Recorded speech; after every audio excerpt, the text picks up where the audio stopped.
Sementara itu di tempat lain, Ki Jalu sudah berdiri berhadapan-hadapan dengan Dewi Arum. Dewi Arum belum merubah wujudnya menjadi seekor ular hijau, karena dia merasa belum perlu. Akan tetapi Dewi Arum yang tidak mau tertipu untuk kedua kalinya oleh murid sekaligus laki-laki yang dulu pernah dia cintai itu, tetap bersiap waspada dengan memegang erat tongkat kayu kabuah yang dipegangnya. Tidak disangka, akhirnya Aing bisa bertemu lagi dengan mantan guru Aing yang punya otak mesum ini. Laida Ki Jalu mengawali percakapan mereka berdua. Dewi Arum hanya tersenyum sinis, lalu tidak mau kalah membalas ucapan pedas Ki Jalu. Aku juga tidak menyangka setelah 30 tahun berlalu akan bertemu lagi dengan mantan murid pengkhianat yang sudah banyak menipuku. Jawab Dewi Arum masih dengan senyum tersungging di bibirnya. Guru mesum, dari mana dapatkan tongkat itu? Itu adalah tongkat kayu kabuah milik Aing yang hilang ketika Aing bertempur dengan anak ingusan bernama Miftah. Ayo, cepat kembalikan. Bentak Ki Jalu seraya membuka tangan kanannya, seolah memberi isyarat agar Dewi Arum harus segera mengembalikan tongkat miliknya itu. Namun jawaban tidak terduga justru keluar dari mulut Dewi Arum.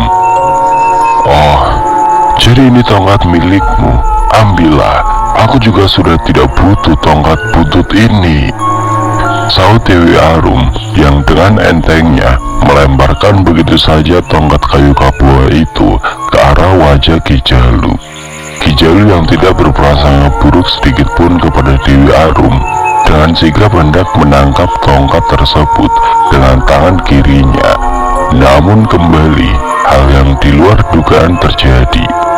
Ki Jalu langsung terpekik kesakitan saat tangan kirinya menyentuh tongkat kayu kabuah tersebut. Wah, panas! Teriaknya, lalu tangan kiri Ki Jalu refleks melepaskan tongkat itu karena merasa tidak tahan dengan panasnya. Tangannya terasa seperti memegang bara api yang masih menyala. Diam-diam Dewi Arum tersenyum penuh arti ke arah Ki Jalu yang segera mencoba menetralisir tangannya yang sempat menyentuh tongkat itu. Terlihat tangannya yang tadi sempat mengangkat tongkat kayu kabuah itu kini sedikit melepuh dan meninggalkan bekas warna kemerahan. Baru segitu kau sudah tidak tahan, Jalu. Dasar laki-laki lemah, tidak sepadan dengan kesombongan dan mulut besarmu. Kembali Dewi Arum mengejek Ki Jalu. Kurang ajar, dasar manusia ular jadi-jadian. Apakah tongkatku ini Tidak biasanya tongkat ini seperti berubah menjadi bara api ketika dipegang sama Aing. Protes Ki Jalu seraya menatap tajam penuh rasa curiga ke arah Dewi Arum. Loh, katanya itu tongkat punya kamu, Jalu. Masa iya memegangnya saja tidak becus begitu? Jangan-jangan kamu hanya ngaku-ngaku saja. Ledek Dewi Arum seraya menutup mulutnya dengan tangan kanan yang sedang menahan tawa. Jelas Dewi Arum sengaja ingin mempermalukan dan memancing emosi sang Raja Santet dari tanah Pasudan itu. Ki Jalu yang terpancing emosinya langsung menendang tongkat itu dengan menggunakan kakinya tepat ke arah wajah Dewi Arum. Anehnya, tongkat kayu kabuah tersebut malah hanya berputar-putar di udara, lalu berbalik tiba-tiba saja, malah hendak menyerang Ki Jalu dan hendak menghantam kepala dukun santet itu. Untunglah Ki Jalu dengan gesit menghindar hingga kepalanya tidak tertebas dari hantaman keras yang bisa membuat kepalanya terbelah jadi dua. Hal itu jelas makin membuat Ki Jalu emosinya makin naik ke ubun-ubun. Ada apa dengan tongkat sakti ini? Kenapa dia malah berbalik menyerang Aing? Nyai Sulastri, kenapa Mane sekarang berubah drastis seperti ini? Kenapa Mane sekarang jadi pembangkang dan pengkhianat seperti Gandarwa Wiyasa? Apa Mane tidak takut dengan hukuman yang akan Aing berikan nanti atas pengkhianatan Mane? Ki Jalu berkata dalam hatinya. Tepatnya Ki Jalu sedang mengadakan telepati dengan sosok penunggu tongkat kayu Kabua tersebut. Ki Jalu bukan hanya ingin menanyakan apa yang terjadi pada sosok tersebut, tapi juga ingin tahu kenapa kini sosok penunggu tongkat kayu itu malah berkhianat padanya. Ya, Nyai Sulastri adalah sosok nenek-nenek parubaya penunggu tongkat Kabua tersebut. Dulu dia sempat takluk dikalahkan oleh Ki Jalu dalam sebuah pertarungan di antara keduanya di hutan Sanjang Garut. Setelah Nyai Sulastri kalah telak, Ki Jalu berjanji tidak akan membunuhnya asal Nyai Sulastri mau jadi anak buahnya. Sejak saat itu tongkat kayu Kabua itu pun menjadi salah satu senjata andalan Ki Jalu dalam menumpas para lawannya. Namun ketika pertarungan antara Ki Jalu dan Miftah berlangsung tempo hari dan membuatnya babak belur hampir sekarat dihantam sabuk keramat milik Miftah, tongkat kayu Kabua tersebut tanpa sengaja terlempar sangat jauh hingga patah menjadi dua. Tidak lama setelah patah, berangsur wujudnya berubah kembali menjadi sosok aslinya. Di luar dugaan, tongkat tersebut tanpa sengaja ditemukan oleh Dewi Arum yang sedang mencari tumbuhan herbal untuk membantu kesembuhan Gandarwa Wiyasa yang belum lama dia selamatkan. Namun yang ditemukan Dewi Arum adalah sosok Nyai Sulastri yang dalam kondisi kedua tangannya patah dan tubuh penuh luka mengenaskan. Dewi Arum yang kasihan kemudian membantu penyembuhan luka tubuh Nyai Sulastri dan membantu menyambung kembali kedua tangannya yang patah dengan menggunakan minyak bintang Kalimantan yang pernah dia pelajari cara meraciknya dari sahabatnya sesama siluman ular dari Kalimantan. Singkat cerita, Nyai Sulastri pun berangsur sembuh dan kembali ungkapkan rasa terima kasihnya. Dia janji akan membantu Dewi Arum untuk membalaskan dendam pada Ki Jalu. Rupanya Nyai Sulastri sangat kecewa pada Ki Jalu yang merupakan junjungannya, tapi sama sekali tidak pernah mencari apalagi membantu mengobati dirinya yang saat itu sedang terluka parah akibat terlempar cukup keras. Sampai akhirnya Dewi Arum juga menceritakan soal Gandarwa Wiyasa dan juga dirinya yang di masa lalu pernah dikhianati oleh Ki Jalu. Mulai saat itulah Nyai Sulastri bersumpah tidak mau lagi jadi anak buah Ki Jalu. Nyai Sulastri merasa sakit hati karena hanya merasa keberadaannya dibutuhkan Ki Jalu. Tapi dukun santet itu tidak bersungguh-sungguh ingin memelihara apalagi merawatnya. Itu sebabnya ketika Ki Jalu sempat mencoba memanggilnya, Nyai Sulastri tidak pernah mau datang. Begitu juga ketika Ki Jalu mencoba memegangnya yang berwujud tongkat kayu Kabua. Tangan Ki Jalu sengaja dia buat jadi kepanasan, seperti memegang bara api. Sekarang Aing paham, Mane rupanya sama saja seperti Gandarwa Wiyasa ikut berkhianat dan berpihak pada musuh Aing Nyai Sulastri. Sayang sekali, karena Aing sekarang terpaksa ikut menghabisi Mane. Gumam Ki Jalu seraya mengambil posisi duduk bersila, lalu mereka sukma. Ya, Ki Jalu sengaja melawan sosok Nyai Sulastri dengan memakai raga halusnya agar bisa lebih memaksimalkan potensi kekuatannya. Ki Jalu kali ini hanya ingin mempersingkat waktu pertarungan karena dia tidak mau tujuan utamanya mencari Miftah dan Bu Jamila, istrinya, jadi tertunda kembali. Hai, Raja Angin dari utara, barat, timur, dan selatan, Aing memanggil Mane agar segera ke sini, sekarang juga, kata Ki Jalu dengan memberi penekanan pada akhir kalimatnya. Untuk beberapa saat suasana berubah hening. Dewi Arum yang sudah hafal akan sifat licik mantan kekasih sekaligus mantan muridnya itu Roflek memasang sikap waspada penuh untuk mengantisipasi hal-hal yang tidak diinginkan. Tidak lama kemudian, sebuah putaran angin yang berbentuk seperti angin puting beliung berwarna hitam legam tiba-tiba muncul di hadapan Ki Jalu. Rambut dan jambang Ki Jalu pun ikut riap-riap terkena sambaran angin dari Raja Angin yang langsung muncul ketika dipanggil oleh Ki Jalu. Bagus, Mane masih patuh dan cepat datang ketika Aing memanggil Raja Angin. Puji Ki Jalu pada sosok Raja Angin. Sosok Raja Angin hanya menundukkan sedikit wajahnya tanpa berterima kasih atas pujian yang diberikan sang junjungan kepadanya. Sekarang Mane habisi kedua perempuan jadi-jadian ini. Jadilah malaikat pencabut nyawa buat mereka. Jangan kasih ampun, cepat laksanakan. Aing sudah muntah melihat sampah busuk seperti mereka. Perintah Ki Jalu dengan emosi yang begitu menggelora.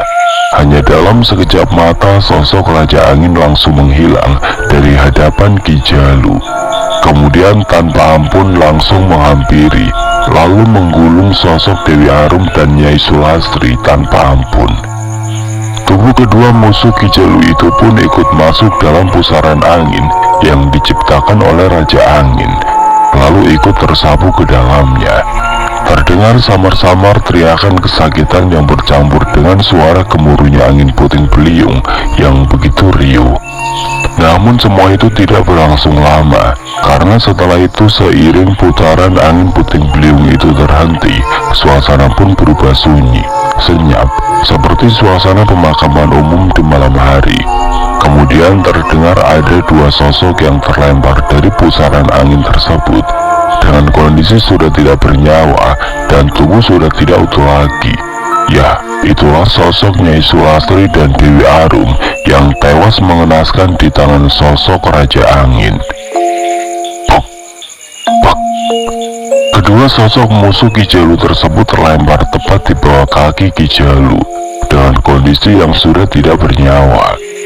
Ki Jalu hanya memandang sinis pada dua jasad yang kini tidak ubahnya sebagai seonggok sampah tidak berguna di matanya.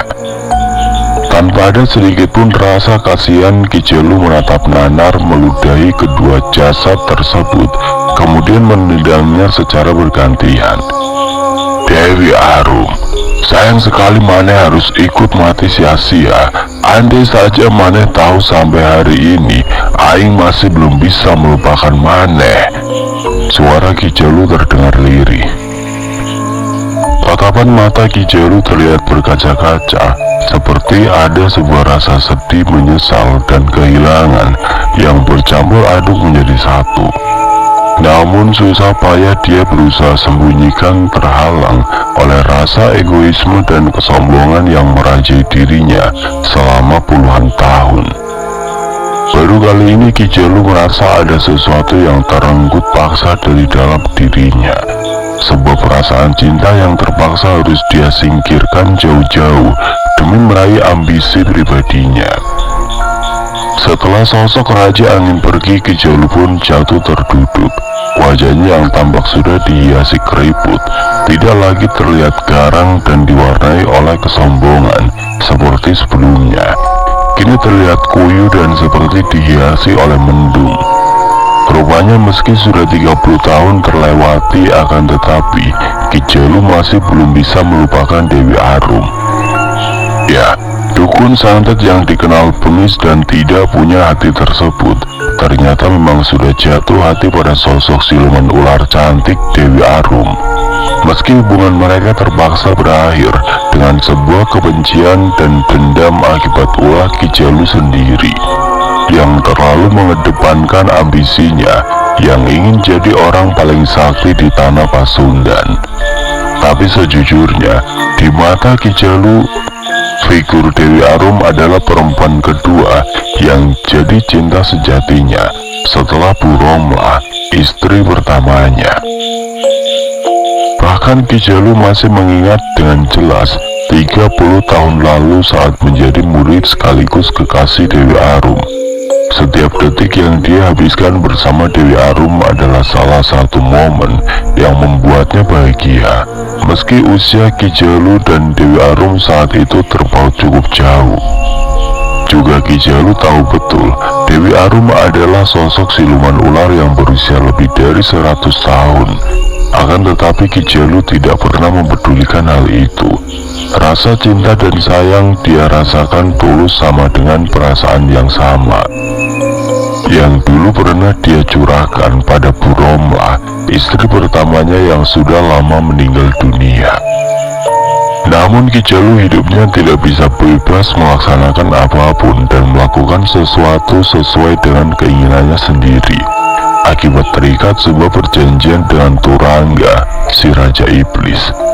Ada sebuah perjanjian yang mengikat antara keduanya, bahkan ditandai dengan goresan luka sayatan yang mengeluarkan darah segar dari lengan Ki Jalu.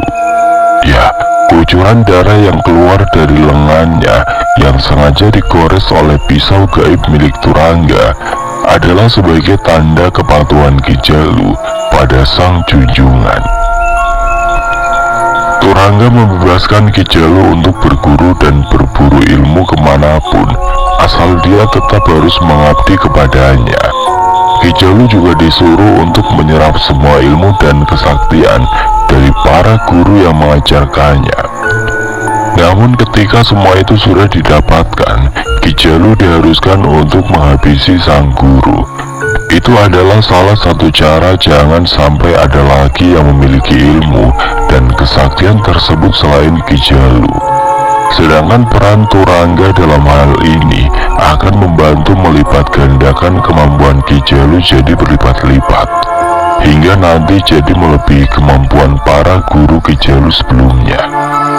Sebenarnya Ki Jalu tidak mau menghabisi Dewi Arum, namun Turangga mengancam akan menghabisinya dan menjadikannya budak sampai hari kiamat di kerajaan iblisnya. Ki Jalu nanti bukan hanya akan dijadikan budak, tapi juga akan mendapatkan siksaan berupa cambukan, pukulan dan hantaman batu-batu besar bila berani menentang perintah sang junjungan. Tentu saja Ki Jalu tidak berani untuk menentang apapun perintah dari Turangga. Apapun akan dia lakukan, asal jangan sampai mendapatkan hukuman dari Turangga yang terkenal bengis, kejam, dan tidak punya rasa belas kasihan sedikitpun. Dan kini sebagian sifat iblis yang melekat di dalam diri Turangga mulai ikut masuk ke dalam diri Ki Jalu. Sebenarnya dulu Ki Jalu di masa mudanya pernah menikah dan hampir mempunyai seorang anak. Ki Jalu muda juga dulu sempat mengecap manisnya sebuah kebahagiaan bersama sang istri di tengah-tengah keterbatasan yang mereka berdua miliki. Akan tetapi rumah tangga Ki Jalu bersama istri pertamanya itu malah tidak berakhir dengan bahagia, bahkan berakhir dengan tragis, dipenuhi oleh derayan air mata dan menyisakan sebuah luka yang menganga begitu dalam. Ya, sekitar 35 tahun lalu, tepatnya saat Ki Jalu berusia 20 tahun, dia pernah menikah dengan Bu Romlah, istri pertamanya. Dulu Ki Jalu muda hanyalah seorang buruh tani biasa yang miskin dan hanya kerja serabutan untuk menghidupi keluarga kecilnya. Bu Romlah yang saat itu sedang hamil muda membuat Ki Jalu muda makin bersemangat untuk bekerja. Dia juga tetap teguh menjalankan perintah agamanya dengan selalu sholat tepat waktu dan rajin bangun tengah malam untuk melaksanakan sholat tahajud. Bisa dibayangkan betapa bahagianya kehidupan pasangan muda tersebut waktu itu. Meski mereka berdua hidup dengan kondisi keuangan pas-pasan, bahkan serba kekurangan, tidak ada makanan dan cemilan mewah di atas meja makan pasangan suami istri itu. Bahkan beras adalah salah satu barang yang dianggap mahal dan jarang bisa mereka dapatkan, akibat penghasilan Ki Jalu muda yang tidak menentu. Sehari-hari Ki Jalu muda dan Bu Romlah lebih sering makan singkong goreng atau ubi jala rebus sebagai pengganjal perut mereka. Bila tidak ada singkong ataupun ubi jalar, hanya daun singkong rebus yang diberi sedikit garam, jadi pengganjal perut mereka dari kelaparan. Bahkan ketika tidak ada lagi bahan makanan yang bisa mereka makan, pasangan suami istri berusia muda itu lebih memilih untuk berpuasa. Mereka hanya merasa cukup santap sahur dan berbuka dengan air putih saja. Namun hal itu sama sekali tidak mengurangi kebahagiaan mereka berdua. Keduanya tetap hidup rukun dan tidak pernah sekalipun bertengkar, apalagi beradu mulut hanya karena masalah ekonomi. Ki Jalu muda merasa sangat beruntung memiliki istri soleha seperti Bu Romlah yang tidak banyak menuntut darinya. "Maafkan Akang, ya Neng. Akang masih belum bisa membahagiakan Neng," kata Ki Jalu muda pada Bu Romlah yang sedang sibuk di dapur memindahkan singkong rebus yang asapnya masih mengepul itu ke atas alas daun pisang. Ya, saking miskinnya keluarga mereka sampai piring kaleng pun mereka tidak punya. Rumah mereka yang mirip gubuk itu bahkan masih beralaskan tanah. Hingga tidak jarang suka ada hewan kecil yang masuk ke dalam rumah seperti ular, lipan, kalajengking, bahkan tikus. Sehari-hari Ki Jalu muda dan Bu Romlah tidur dengan alas seadanya, hanya beralaskan tumbukan karung dan kardus yang disatukan dan ditumbuk sedemikian rupa. "Akang ini kenapa sih tiba-tiba ngomongnya kayak begitu? Saya tetap bahagia kok selama menjalani hidup bersama Akang," sahut Bu Romlah sambil tersenyum manis. Sebuah senyuman yang selalu menjadi penyemangat buat Ki Jalu muda di saat dia sering mendapatkan cemoohan dan hinaan warga akibat kemiskinannya. Senyuman Bu Romlah juga yang menguatkan mental Ki Jalu muda agar tetap bersemangat mencari nafkah untuk menghidupi mereka berdua. Bahkan senyuman sang istri pula lah yang jadi alasan Ki Jalu muda untuk tetap memegang teguh prinsip yang sudah dipegangnya. Karena ada beberapa orang yang menawarkan Ki Jalu muda untuk menjadi kaya secara instan lewat jalur pesugihan, namun selalu ia tolak. "Maaf, bukannya saya tidak ingin menjadi orang kaya, tapi saya hanya ingin menghidupi anak istri dengan cara yang halal dan diberkahi oleh Allah. Kaya raya lewat pesugihan itu salah satu dosa musyrik yang tergolong dosa besar. Saya tidak akan pernah mau melakukannya." Itulah alasan yang dikemukakan oleh Ki Jalu muda setiap kali ada tetangganya yang mengajaknya melakukan ritual pesugihan. "Ya sudah, terserah kamu saja Jalu. Saya akan menawarkan pesugihan jual umur karena kasihan sama istri kamu yang hidupnya melarat terus sama kamu," kata warga yang menawarkannya pesugihan. Wajahnya terlihat sangat kesal karena sarannya malah dimentahkan begitu saja oleh Ki Jalu. Saat itu Ki Jalu muda hanya tersenyum getir. Dalam hatinya, laki-laki itu selalu menyelipkan sebuah doa, semoga Allah SWT selalu memberikannya kekuatan dalam menghadapi berbagai cobaan hidup yang kini melanda keluarganya. Sayangnya seorang dukun santet yang terkenal sakti, bengis dan berotak mesum di masa itu rupanya diam-diam menyukai Bu Romlah. Dukun sakti itu bernama Aba Jambrong.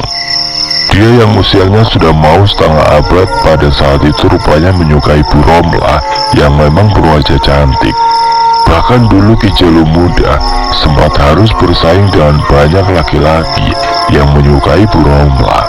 Sampai akhirnya Ki Jalu muda lah yang jadi pemenangnya dan berhasil menikahi sang gadis pujaan hati. Padahal Aba Jambrong sendiri sudah memiliki 4 istri, bahkan sudah dikaruniai 9 orang anak dari keempat istrinya tersebut. Akan tetapi ilmu sesat yang dimilikinya membuat nafsu syahwat laki-laki parubaya itu menjadi tidak terkendali. Abah Jambrong masih merasa tidak puas akan pelayanan istri-istrinya itu. Bahkan dia berencana untuk mencari perempuan lain yang mau dijadikan sebagai istri kelimanya. Rupanya Abah Jambrong sering melihat Bu Romla yang suka mandi dan mencuci pakaian di sungai dekat rumahnya. Ya, pada saat itu warga belum banyak yang memiliki kamar mandi sendiri, jadi mereka pun mencuci pakaian, mandi, dan mencuci piring di sungai. Rumah Abah Jambrong yang jaraknya tidak terlalu jauh dari bibir sungai membuatnya jadi lebih leluasa untuk memperhatikan gerak-gerik Bu Romla dari kejauhan. Romla, kau sungguh cantik sekali. Aku ingin sekali merasakan kehangatan tubuhmu. Gumam Abah Jambrong seraya menelan ludah. Ketika pagi itu tanpa sengaja, dia melihat Bu Romla yang sedang mandi hanya memakai kain basahan berupa selai kain jarik yang memperlihatkan punggungnya. Suatu malam saat Ki Jalu Muda masih di musola untuk menunaikan sholat isya berjamaah, rupanya Abah Jambrong diam-diam mendatangi kubu kecil milik Ki Jalu Muda. Saat itu Bu Romla hanya sendirian dan dipaksa Abah Jambrong untuk melayani nafsu setannya. Ya, Abah Jambrong sangat bernafsu untuk menyetubui Bu Romla yang sedang dalam keadaan hamil muda. Bahkan dia juga tidak peduli meski Bu Romla sudah bersuami. Bu Romla tentu saja menolak, bahkan mencoba melawan dengan memukul tubuh tinggi besar Abah Jambrong dengan sapu lidi. Namun usahanya gagal total. Tenaga Abah Jambrong jauh lebih kuat darinya karena di dalam tubuhnya juga ada jin-jin perewangan yang membuatnya jadi jauh lebih kuat dibanding para pria seusianya. Bu Romla hanya bisa menangis sambil berontak dan terus memaki-maki Abah Jambrong, bahkan sampai meludahi wajah tua bangka itu saking jijiknya.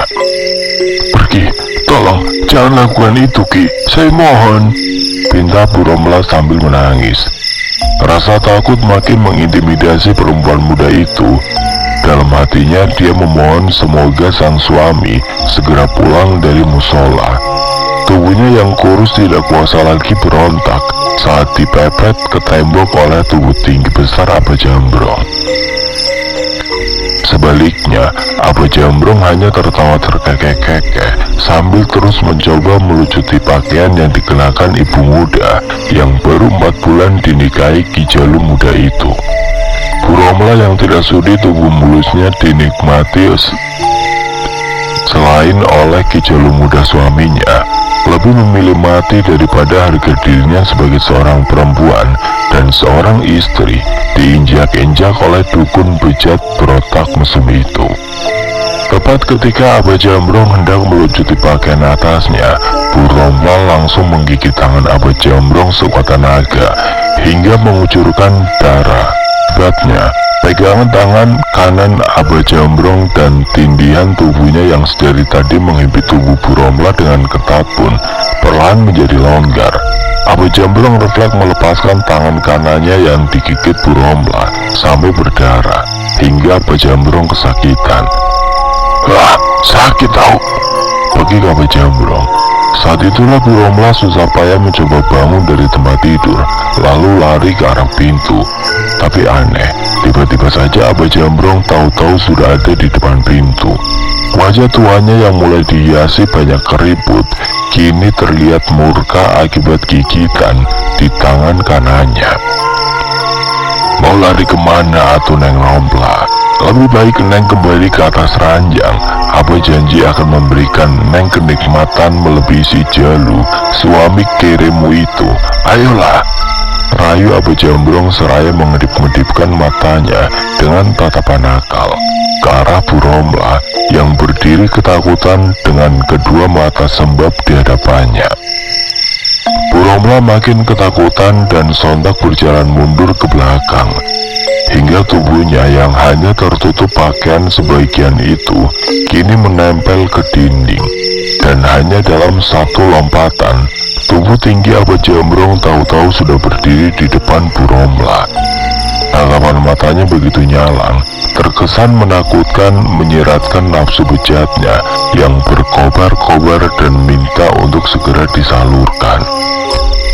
Air mata Bu Romla semakin deras berderai di pipinya saat menyadari kalau kini dia sudah benar-benar mati kutu, tidak bisa lepas dari dukun mesum itu. Sementara itu sepulang dari musola, Ki Jalu Muda sudah berniat hendak langsung pulang ke rumah. Kebetulan tadi ada pengajian dan setiap jemaah diberi nasi besek yang biasanya berisi makanan lengkap, ada nasi, tahu, tempe, sambal, ayam goreng, lalapan mentah dan kerupuk. Ki Jalu Muda sudah tidak sabar ingin segera membawa nasi besek tersebut ke rumah untuk dinikmati berdua bersama Bu Romla, sang istri tercinta. Karena dia dan Ibu Romla bisa dikatakan sangat jarang bisa menikmati makanan yang menurut mereka berdua terbilang mewah tersebut. Pasti Neng Romla senang sekali saya bawakan nasi besek ini. Terima kasih ya Allah. Padahal dari awal kehamilan istri, hamba ngidam ingin makan ayam goreng, tapi baru kesampaian sekarang. Gumam Ki Jalu Muda dalam hati dengan mata berkaca-kaca, karena tidak sanggup menutupi rasa sukacita yang menderanya sekarang. Sepanjang perjalanan wajah Ki Jalu Muda terlihat berseri-seri, sebab sudah membayangkan sebuah kebahagiaan akan terpancar dari sang istri. Bahkan Ki Jalu Muda sudah membayangkan nanti dia akan menyuapi Bu Romla makan sebagai bentuk kasih sayangnya kepada sang istri. Kemudian Ki Jalu Muda pun bergegas memacu langkah menuju rumahnya yang jaraknya sekitar 500 meter dari musola. Ki Jalu Muda bahkan tidak peduli ketika kaki kirinya sempat tersandung batu saat berjalan akibat gelapnya jalan dan tidak ada penerangan sama sekali. Tidak lama kemudian tiba-tiba Ki Jalu Muda menghentikan langkahnya, karena lama-lama dia mendengar seperti ada suara teriakan seorang perempuan. Tolong, tolong. Ki Jalu Muda kembali mencoba memasang telinganya baik-baik untuk memastikan. Itu suara siapa ya yang minta tolong? Kok suaranya seperti suara istriku Romla? Gumam Ki Jalu Muda. Wajah Ki Jalu Muda langsung berubah khawatir. Dia sangat takut terjadi apa-apa dengan istrinya itu. Apalagi Bu Romla saat ini sedang hamil dan usia kehamilannya sekitar 2 minggu. Usia yang sangat rentan untuk seorang ibu hamil, apalagi yang perdana mengandung seperti Bu Romla. Lindungilah istri dan calon bayiku ya Allah, batin Ki Jalu Muda dalam hati sambil setengah berlari bergegas menuju rumah gubuknya. Sementara itu di rumah Ki Jalu Muda, tampak Bu Romla sedang berteriak minta tolong berharap ada warga yang datang menolongnya.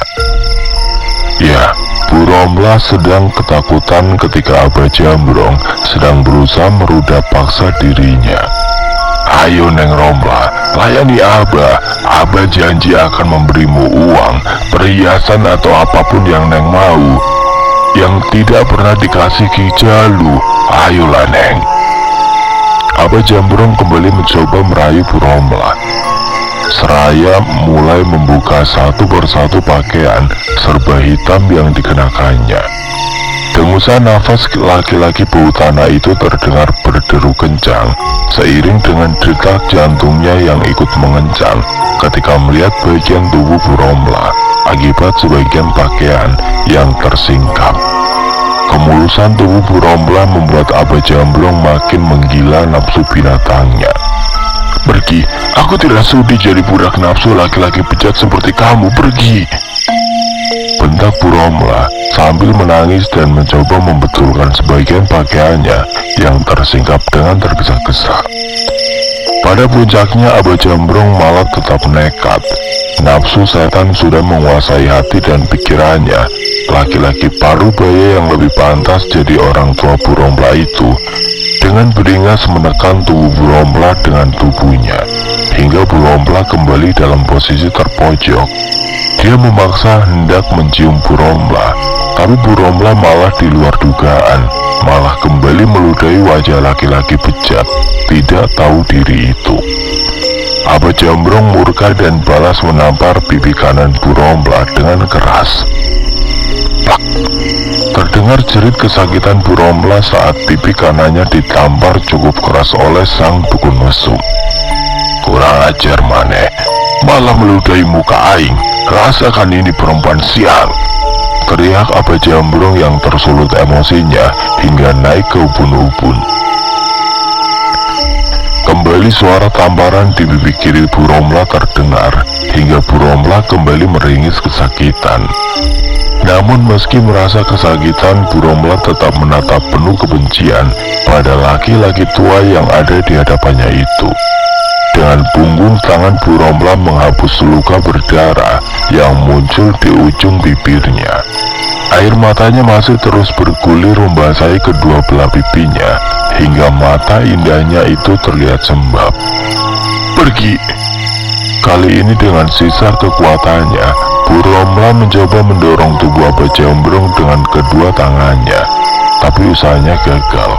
Tidak kalah akal, lalu Bu Rompla mengangkat kaki kirinya, kemudian menendang selangkangan laki-laki itu hingga Aba Jambrong menjerit kesakitan, seraya memegangi kemaluannya itu dengan kedua tangan. Tidak mau buang kesempatan, Bu Rompla dengan tertati-tati mencoba kabur dari sana. Akan tetapi Aba Jambrong yang tidak terima dengan perlakuan Bu Rompla menarik paksa rambut Bu Rompla yang panjang itu hingga dia teriak kesakitan.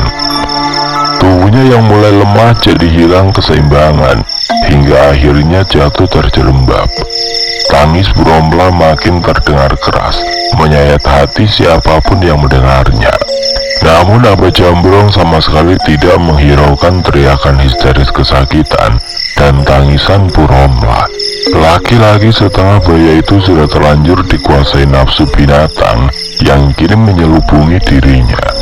Aba Jambrong yang terkenal sebagai dukun yang berhati sadis tidak punya rasa kasihan, malah makin kencang menjambak rambut Bu Rompla.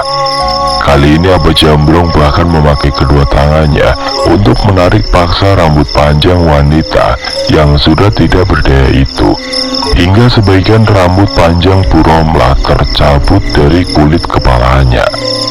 Sebagian kulit kepala jadi botak dan di beberapa bagian ada cucuran darah akibat kerasnya jambakan tangan Aba Jambrong. Beberapa helai rambut yang rontok dan tidak sengaja tercabut terlihat berserakan di lantai yang masih beralaskan tanah. Rintihan kesakitan Bu Rompla makin menjadi. Sekujur tubuhnya terasa begitu lemah, tidak lagi bertenaga. Kedua matanya juga terlihat mulai bengkak dan sembab akibat dari tadi tidak henti-hentinya menangis. Bahkan Bu Rompla berharap lebih baik Tuhan mencabut nyawanya saja, karena dia sudah tidak sanggup menahan rasa sakit yang kini menderanya. Mampus maneh, perempuan keparat, perempuan sialan, biar aing kirim maneh ke neraka, teriak Aba Jambrong dengan mata melotot, dan kali ini kedua matanya berubah jadi merah menyala. Biasanya itu pertanda jin perewangan yang ada di dalam tubuhnya sudah mulai menunjukkan eksistensinya. Jadi jin perewangan itulah yang sekarang mengendalikan tubuh dan menguasai pikiran Ki Jambrong sepenuhnya. Tidak puas sampai di situ, Aba Jambrong yang masih emosi karena sudah 2 kali diludahi oleh Bu Rompla, lalu dengan gigi gemertak tiba-tiba menginjak perut wanita yang sudah tidak berdaya itu, bergantian dengan kedua kakinya. Bu Rompla hanya bisa diam, tidak punya lagi tenaga untuk melawan. Bahkan untuk berbicara pun dia sudah tidak sanggup membuka mulut, saking beruntunya rasa sakit yang bertubi-tubi dia rasakan. Saat itu air mata yang tidak henti-hentinya mengalir dari kedua belah pipi Bu Romla. Bahkan sepertinya air matanya pun sudah mulai mengering. Tidak lama kemudian tiba-tiba saja darah segar secara perlahan merembes dari pangkal paha wanita yang sedang hamil usia 2 minggu itu. Janinku, ya Allah, tolong selamatkan janinku ya Allah, rata Bu Romla dalam hati. Naluri keibuannya seperti tertusuk ribuan belati saat menyadari ada cairan hangat berbentuk gumpalan tiba-tiba perlahan keluar dari selangkangannya. Ya, itu adalah janin Bu Romla, janin berusia lebih kurang 2 minggu yang masih berbentuk gumpalan darah. Bu Romla kini jadi keguguran gara-gara perutnya diinjak oleh Aba Jambrong.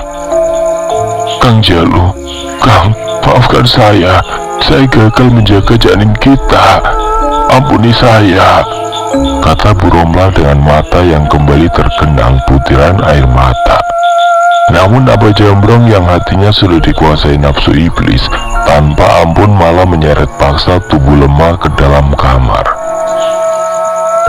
Dan tanpa rasa bersih kemanusiaan, apalagi rasa jijik melihat tubuh bagian bawah Bu Romla yang masih berlumuran darah akibat barusan keguguran janinnya, laki-laki setengah buaya itu merudah paksa Bu Romla yang sedang sekarat itu dengan beringas. Tepat setelah Aba Jambrong akhirnya tuntas melampiaskan nafsu bejatnya, Bu Romla pun benar-benar terkulai lemah, lalu menghembuskan nafas yang terakhir. Ya, wanita malang itu tewas mengenaskan dengan air mata yang masih berlinang di pipinya dan dengan noda darah yang mulai mengering menempel di bagian pangkal pahanya. Yang lebih menyebalkan saat tahu Bu Romla sudah tidak bernyawa, Aba Jambrong malah bersikap biasa-biasa saja, seakan-akan tidak terjadi apa-apa. Selesai menyalurkan nafsu binatangnya, Aba Jambrong kembali mengenakan pakaian serba hitam yang biasa dia pakai lalu pergi begitu saja, meninggalkan jasad Bu Romla. Itulah akibatnya kalau Mane sebagai perempuan sok jual mahal pada Aba Jambrong. Coba kalau tadi Mane mau dengan sukarela melayani Aing di atas ranjang, pasti Mane akan tetap hidup. Bahkan Aing akan memberikan kepuasan berlipat-lipat yang tidak mungkin Mane dapatkan dari si Jalu. Sungguh Aba Jambrong seraya menendang kaki kanan Bu Romla yang terkulai ke bawah. Tubuh Bu Romla yang kini tanpa busana dibiarkan begitu saja oleh Aba Jambrong. Suasana sepi senyap, hanya suara binatang malam di luar sana yang bersaut-sautan. Terdengar suara burung gedasi berkicau dari atas pohon rambutan yang berada tepat di samping gubuk Ki Jalu Muda. Konon warga saat itu mempercayai kalau suara burung gedasi yang berkicau adalah sebuah pemberitahuan kalau akan ada orang yang meninggal di tempat itu. Suara kicauan burung gedasi tersebut juga terdengar oleh Ki Jalu Muda dalam perjalanan pulang. Namun dia pasti tidak akan pernah menyangka kalau kali ini orang yang dia cintailah yang akan lebih dulu meninggalkannya. Sementara itu Ki Jalu Muda yang baru pulang dari musola merasa heran kenapa pintu rumahnya dalam keadaan terbuka. Padahal selama ini setahu Ki Jalu, kalau dia sedang di luar rumah baik ke musola atau ke kebun untuk bekerja, Bu Romla yang hanya sendirian di rumah pasti akan selalu mengunci pintu rumah.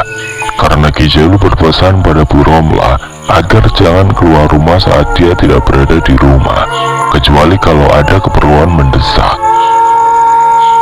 Akang tidak mau ibu jadi bahan gunjingan tetangga. Sebaik-baiknya seorang istri adalah yang tinggal di rumah untuk menghindari fitnah. Begitu nasihat Ki Jalu Muda pada Bu Romla waktu itu. Sebagai seorang istri yang patuh pada suaminya, Bu Romla benar-benar tidak berani melanggarnya. Bu Romla lebih suka tinggal di rumah sambil membuat sapu lidi dari pelepah daun kelapa yang sudah agak tua. Nanti setelah sapu lidinya banyak, Bu Rompla akan menjualnya ke pasar.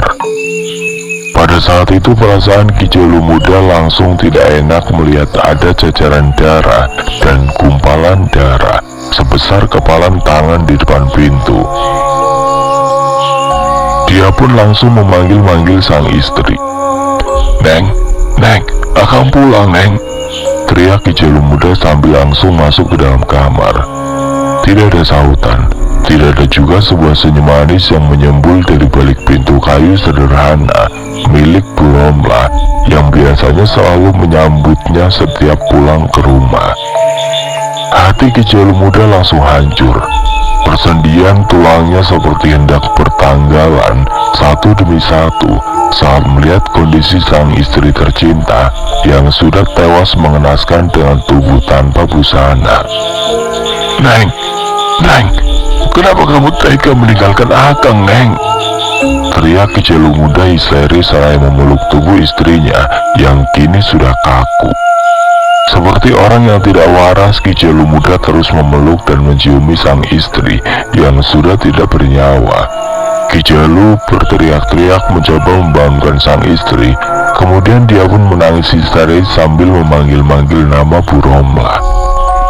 Sampai akhirnya Ki Jalu muda menemukan sebuah batu akik berwarna hitam ada di lantai tanah rumahnya. Sepertinya itu milik si pelaku yang sudah tega merudah paksa istrinya dan membuat istri beserta janinnya jadi terbunuh.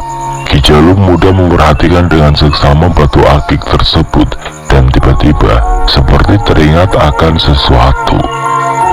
Batu akik pancawarna ini kenapa mirip sekali dengan yang dimiliki Abai Jambrong, dukun santet dari desa sebelah? Apa mungkin dia pelakunya? Gumam Ki Jalu muda. Setelah jasad Bu Rompla dimakamkan, Ki Jalu muda sempat bertanya kepada beberapa orang warga tentang pemilik batu akik pancawarna khas Garut tersebut. Semua warga yang dia tanya kompak memberi jawaban yang sama, kalau itu adalah milik Abai Jambrong, sesuai prediksi semula Ki Jalu muda. Kurang ajar, dasar dukun keparat. Aku bersumpah akan membuat perhitungan denganmu, Ki Jambrong.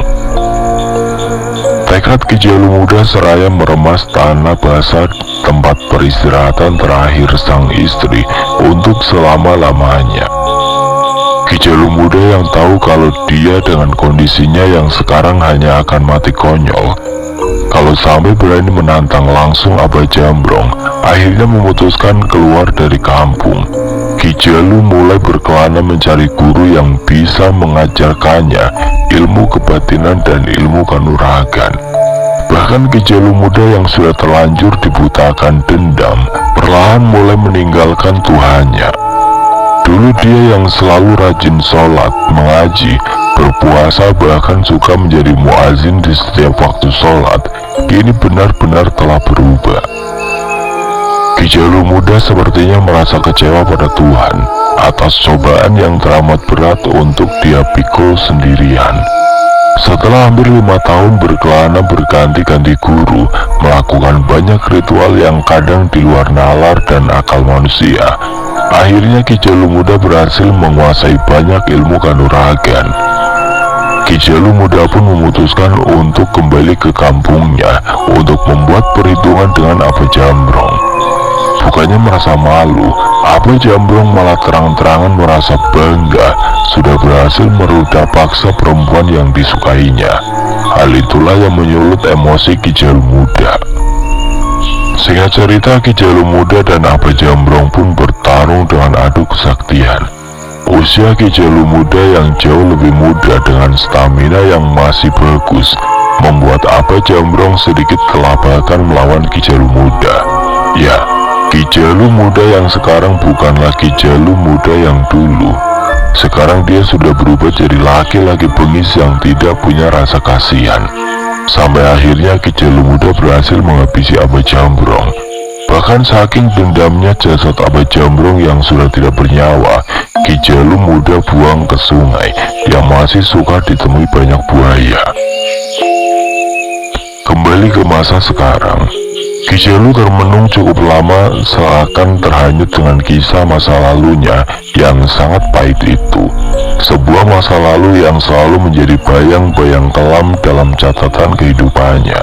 Punggung tangannya segera menyusut kasar sebutir air mata yang tadi sempat bergulir di pipinya.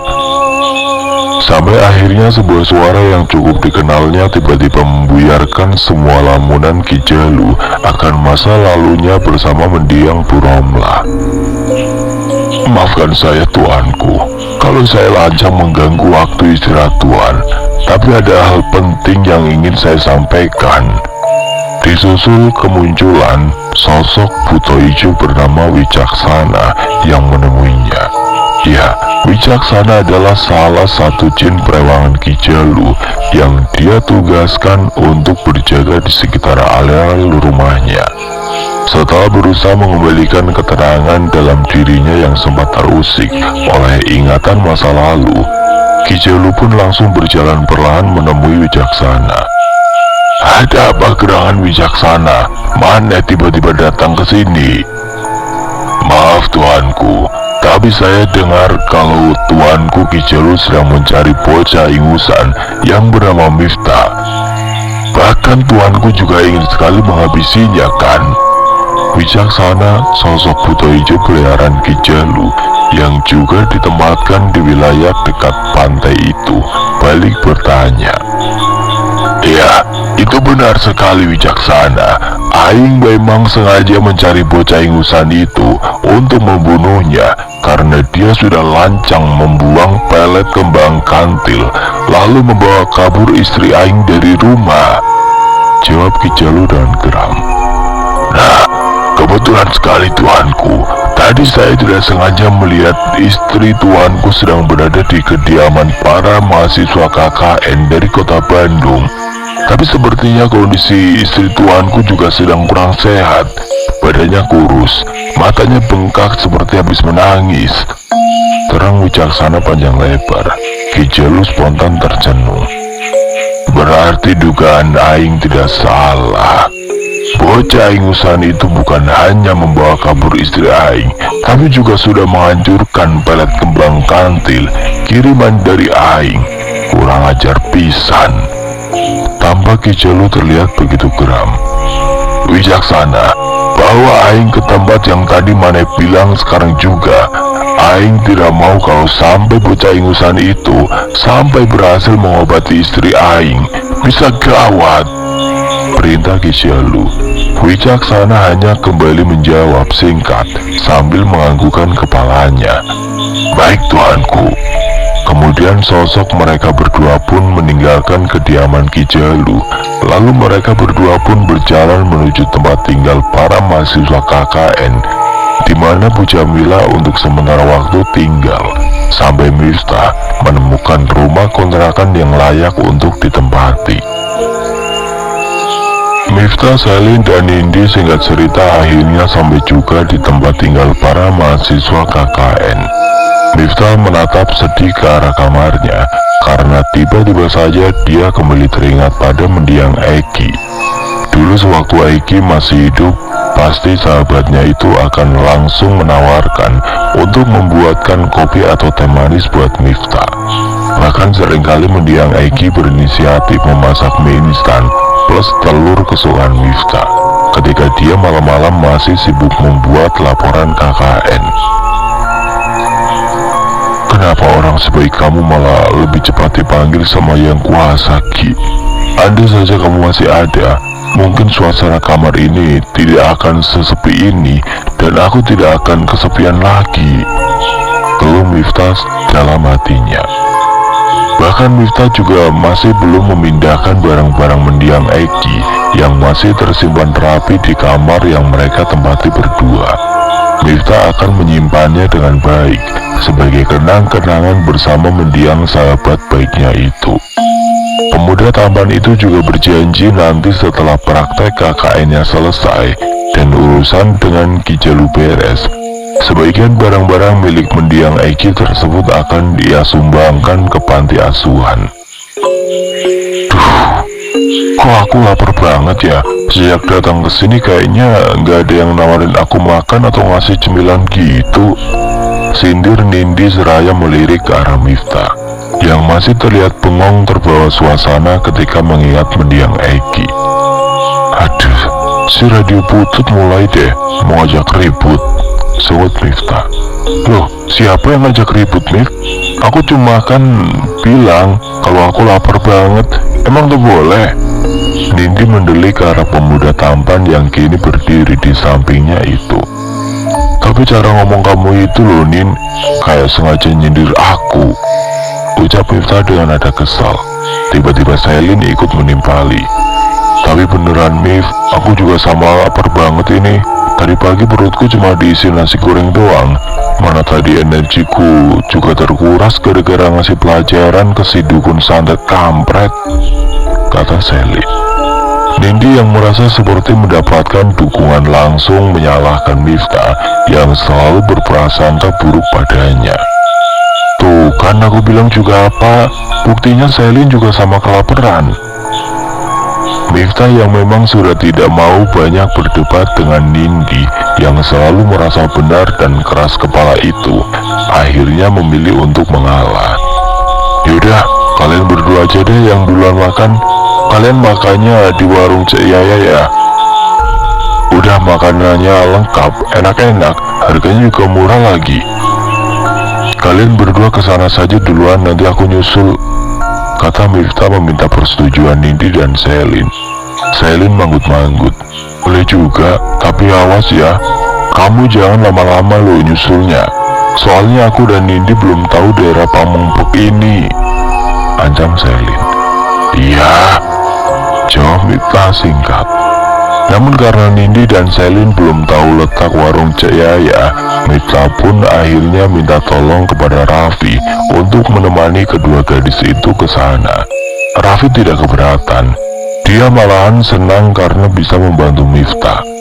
Setelah Nindi, Selin, dan Raffi berlalu, Miftah pun bergegas masuk ke dalam kamarnya, di mana saat itu Bu Jamila masih terbaring lemah. Di sampingnya sosok Raden Jayaraga terlihat setia, menunggu, tidak pernah beranjak sedikitpun dari tempatnya berdiri. Terima kasih banyak Raden, sudah mau membantu menjaga Bu Jamila. Raden Jayaraga tersenyum. Sama-sama Den Miftah. Bagaimana keadaan Bu Jamila seharian ini, Raden? Tanya Miftah seraya membetulkan selimut Bu Jamila dan memegangi keningnya. Bu Jamila sejak tadi hanya tertidur, Den. Bahkan bubur ayam sama teh manis yang Den Miftah tinggalkan sama sekali tidak disentuh, jawab Raden Jayaraga. Iya, badannya juga demam, Raden, sahut Miftah dengan nada khawatir. Ya, dalam tidurnya Bu Jamila tadi selalu memanggil-manggil nama Abai Jaja dan Ambu Rahmi, terus menangis. Raden Jayaraga memberitahu Miftah. Miftah manggut-manggut. Dan Miftah pasti sudah tahu kan siapa mereka? Tanya Raden Jayaraga. Iya, sepertinya itu kedua orang tua Bu Jamila. Tapi saya pernah diperlihatkan penglihatan kalau mereka berdua sudah tewas di tangan genderuwo biasa. Tapi tiba-tiba Miftah menggantung ucapannya seperti agak ragu untuk meneruskan. Tapi apa, Den? Saya kemarin sempat melihat ada dua jasad perempuan dan laki-laki parubaya tergantung dengan posisi terbalik, dijadikan pancang depan rumah Ki Jalu. Terus? Iya, dan saya juga melihat kalau tangga yang ada di rumah Ki Jalu yang menyambungkan rumahnya dengan halaman itu bukanlah tangga biasa, tapi sepasang tulang kaki manusia yang dibuat sedemikian rupa hingga menjadi tangga. Ya, dia tidak tega untuk terlalu gamblang menjelaskannya karena masih merasa ngeri sendiri. Miftah juga makin tahu kalau Ki Jalu itu bukan hanya licik, sombong, pengkhianat, ambisius, tapi juga berhati bengis. Bisa jadi keluarga orang tua Bu Jamila sukmanya disekap di suatu tempat, Den. Miftah manggut-manggut. Bisa jadi ya, tapi kira-kira di mana Ki Jalu menyekap Sukma Burahmi dan Pak Jaya ya? Miftah bingung sendiri lalu mengaruk-ngaruk kepalanya yang tidak gatal. Akhirnya Miftah putuskan untuk ganti baju dulu karena tubuhnya terasa begitu gerah setelah tadi sempat beradu ilmu kanuragan dengan sosok nenek-nenek sinden yang merasuki Selin. Tubuhnya juga terasa masih pegal-pegal dan sakit sehabis diseret Ki Barna di rumah tua. Sementara itu Nindi, Selin, dan Raffi berjalan beriringan bertiga menuju warung makan Cek Yaya. Masih jauh nggak sih warungnya? Keluh Selin. Sabar Ratu Teh, sebentar lagi juga sampai, jawab Raffi mencoba menenangkan Selin. Iya nih lama amat, mana perut aku udah konser dangdut saking laparannya. Kali ini giliran Nindi yang mengeluh, seraya memegangi perutnya yang dari tadi diminta diisi. Itu di depan sana warung Cek Yaya, saut Raffi seraya menunjuk dengan jari telunjuknya ke arah sebuah warung nasi sederhana yang terletak tepat di dekat gapura desa. Pada saat yang sama Ki Jalu dan Wicaksana dari arah yang berlawanan sedang berjalan juga, dan mereka bertiga pun berpapasan dengan Ki Jalu di jalan. Raffi yang tahu siapa dan bagaimana sepak terjang Ki Jalu selama ini langsung berjalan sedikit menepi, tidak mau langsung nanti bertatap muka dengan Raja Santet dari tanah Pasundan itu. Sementara itu Ki Jalu dari kejauhan tiba-tiba seperti merasakan ada dua energi luar biasa yang keberadaannya sangat mengganggu dirinya, bahkan terasa seperti hendak mengancam keselamatannya. Ki Jalu refleks memegangi dada kirinya yang mendadak berdenyut sakit, hingga langkahnya sempat terhuyung. Aduh, kenapa dada Aing tiba-tiba terasa sakit begini, padahal tadi sehat-sehat saja, keluh Ki Jalu. Tubuhnya sempat terhuyung seperti hendak jatuh. Laki-laki parubaya itu menghembuskan nafas dengan kasar, seperti sedang berusaha membuang sesuatu yang menyerangnya. Lalu tangan kirinya memegang dada kirinya. Mulutnya pun membacakan mantra-mantra penjagaan. Setelah itu Ki Jalu pun bisa kembali berdiri tegak. Ki Jalu langsung menghentikan langkahnya sejenak. Kedua bola matanya yang tajam memindai sekitar, seperti sedang mencari-cari sesuatu. Sepertinya tadi ada yang tanpa sengaja menyerang Aing. Auranya begitu kuat, membuat bentrokan energi dengan energi Aing. Aing jadi penasaran, siapa orangnya? Gumam Ki Jalu sambil terus mengedarkan pandangan ke sekitar tempat itu. Namun di sekitar tempat itu tidak ada siapa-siapa, sehingga Ki Jalu jadi yakin kalau serangan itu berasal dari jarak jauh. Wicaksana pun jadi keheranan melihat tingkah majikannya itu. Padahal tadi Ki Jalu yang menyuruhnya agar cepat-cepat menuju rumah tempat tinggal para mahasiswa KKN. Namun sekarang malah justru Ki Jalu berhenti tepat di tengah jalan. Ada apa tuanku? Kenapa tuanku tiba-tiba berhenti? Bukannya tadi tuanku Ki Jalu minta saya agar bergegas mencari pemuda bernama Miftah? Tanya Wicaksana dengan spontan. Ki Jalu tidak langsung menjawab, melainkan menatap lurus ke arah depan di mana jarak 100 meter. Dia melihat ada 3 orang yang sedang berjalan berlawanan arah dengannya, dan Ki Jalu pun spontan kaget dan terhenyak ketika melihat ada 2 cahaya sinar samar, merah dan hijau, menyelubungi tubuh 2 orang gadis muda yang kini sedang berjalan di samping Raffi. Siapa kedua gadis itu? Rasanya baru kali ini Aing melihat keberadaan mereka. Sepertinya kedua gadis itu bukan asli dari daerah Pamengpek, tapi pendatang dari luar.